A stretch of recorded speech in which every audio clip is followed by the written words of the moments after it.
recognize when we have some officiating controversy, it makes it a little bit more a compelling story to talk to the coordinator of football officials. We have a question here.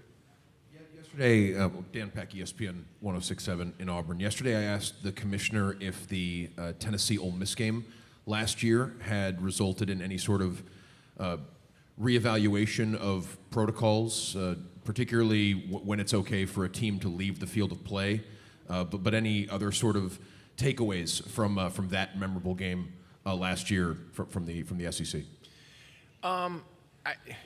Takeaways are, it's a reminder to our officials that we're there to get a game completed, right? Well, obviously, we had a long suspension of play in that game for the correct reasons. I mean, we needed to suspend the game. It's just a reminder to our officials, we don't have authority to end a game, to terminate a game, to decide an outcome before we play all 60 minutes. But at the same time, and you alluded to this in your question, we need to do something that recognizes what is the safest thing for the teams when we have an unusual circumstance. And we don't get to practice that a lot, thankfully, right? Weather delays sometimes create the same situation, but for different reasons. So those are the two main takeaways, that if there's a safety issue, we need to get the teams to a safe part of the field or maybe off the field. We had a similar situation, not as protracted, but we had a situation that was not unlike what happened in Knoxville that night at the Vanderbilt at Colorado Springs game earlier in the season. And the second takeaway is that, and this applies to weather delays as well, as officials, we need to work with the teams, work around, manage the issue. A lot of times when you're coming back from those kinds of delays, there's a lot of concern on the coaching staff of making sure you give appropriate warm-up periods. The key idea that I ask my officials, my crew chiefs, to exercise is mutual agreement. How long are we going to allow them to warm up after the delay? Let's get mutual agreement between the coaches, and it usually works just fine. To your left, third row. Michael Cobble, WBRZ in Baton Rouge, Louisiana. I'm sorry I missed your presentation yesterday, but I think you went over this. Just faking injuries, and how do you as officials handle it on the field versus what would you like to have happen moving the game forward? I'll say this. We've spent now at least 4 consecutive off seasons, we collectively, thinking about how can the playing rules be modified to combat the feigning of injuries. And I've convinced myself now that if there is a equitable way and a way that doesn't overly detract from the game, we would have come up with it by now. So that's another way to say I've convinced myself this is not an issue that's going to be addressed through the playing rules. It's going to have to be addressed a different way. I'll also say this, football officials are not trained medical professionals. And I don't ask my officials to evaluate in any way, shape, or form, is this a legitimate injury or not? We have a player down, not ready to participate in the next play. We need to stop the game for an official's timeout for injury and go forward. Okay. The automatic ejection in targeting is continually talked about as one of the more polarizing rules in college football. Do you see a path to possibly looking at a flagrant 1, flagrant 2 situation for targeting rather than an automatic ejection on every instance of the play? Technically speaking, it's a disqualification, not an ejection, and because there are ejections in our game, and it's no longer targeting; it's a disqualification. I'm not a part of those conversations, and there's stratifications on what I call stakeholders of the game, and that issue that you just brought up is at a level that's higher than myself. I believe it's correct to say that that's in the hand of the commissioners and above. Same line of questioning for me. Do you welcome video review in feigning of injuries? Is it applicable? Again, you need a on-hand medical professional, and I don't know that that's good for the game. I think trying to make a real-time determination on the legitimacy of an injury for the purposes of applying playing rules, now you're getting into detracting from the game. Any specific points of emphasis this year that maybe the public doesn't see as readily?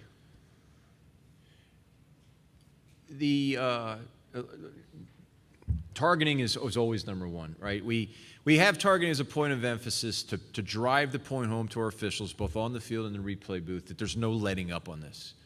And I think we're doing a terrific job, not just in the Southeastern Conference, but across the nation, that it is always something that we are drilling, training and developing on our frameworks of judgment that we use with targeting.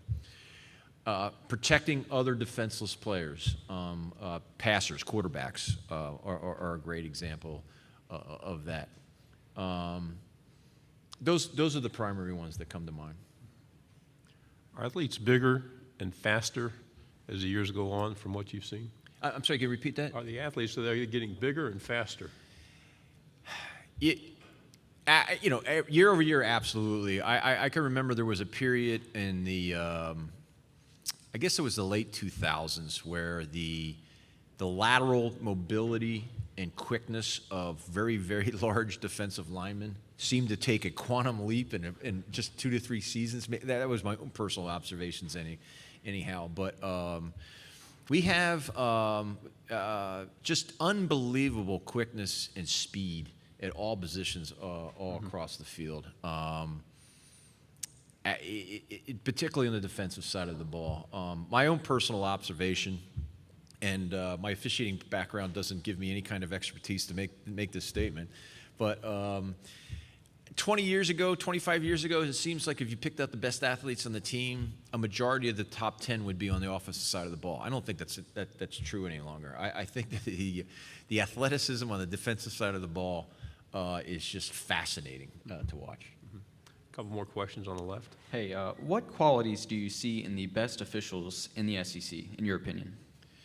You know, this is going to come off kind of rehearsed because I get asked this quite a bit. I get asked this by officials that are younger. What are you looking for in officials? One of the biggest ones is I want officials who realize it's not about them until it needs to be about them, right? That night in Knoxville, late in the fourth quarter, it needed to become about them. But once they restore order, they realize it's not about them again. That's one of the biggest things. The second thing is, and this is something that we all have in our lives, our professions, no matter where you are, don't focus on destinations, focus on journeys. Getting to work as an official in the SEC is a destination. There are plenty of younger officials that would have that as a goal. But once we have you come in as a first-year official in the SEC, I don't want you to feel like you've arrived, right? There's still a journey, which is another way of saying, what can you do to be a better official next season than you were this season? I'm reluctant to ask this question because I don't want to go above your pay grade with another one. But so it does seem, and I will preface this too, I don't have the data to support this. It does seem like replay reviews are more of a guessing game from the broadcast team than they've been in the past as far as which way the officials are going to rule. In some professional sports, during replay reviews, broadcast teams actually talk to someone from the league instead of a former official who is now working for the network. Could you see a scenario in the SEC or in college football where during broadcasts, during replay reviews, the commentary team is talking to someone from the SEC instead of a retired official?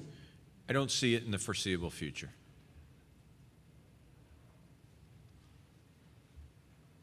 Any other questions? Speak now because we all have them. What's a normal pipeline for getting to be an SEC official? And what's a duration you think is legitimate to expect? I can tell you it's shorter than it was. I started officiating in 1989, and I got to Division I in 2001. So it's at 13 or 14 seasons that took me to get there. And I was considered fairly quick back in those days. There are folks that do it quicker than that today. Why is that? I think technology has evolve the training and development process. One thing about football that's really unique, and let's contrast it with basketball and baseball. If I'm just graduating from college and I'm an individual that wants to become a basketball official or a baseball umpire, and I want to be the best basketball official or baseball umpire I possibly can be and get to Division I, if not maybe to Major League Baseball and the NBA, I can go out and officiate 365 days a year, right? They each respectively have their in-season, but there's off-season baseball and off-season basketball that you can literally work hundreds of games year-round and work on your craft. Football doesn't have that, right? And so we've always had probably the longest path to get to the highest levels because you're only going to get so many snaps in a football season. That being said, with the amount of video we have, the digitalization of the video that allows it to be so easily transported around, heck, now we have video teleconferencing. We have officials working on their craft using video and whatnot. It's not a perfect substitute for real on-the-field officiating, but it's officials are leveraging it and leveraging it really well compared to what I had available to me in the 90s when I was trying to get to the NCAA level. I didn't give you a firm number there. I would think, realistically, 10 years. There are individuals that beat that, yes, but I would say at least 10 years. Partners at BetOnline continue to be the #1 source for all your betting needs and sports info. Find all the latest odds, news, and sports developments, including this year's Wimbledon Finals, Major League Baseball, the latest fighting news, and even next season's early NFL futures. Head to the website or use your mobile device to sign up today to receive your 50% welcome bonus on your first deposit. Just use our promo code BLEAV. That's BLEAV to get the bonus and get into the action. Bet online, where the game starts.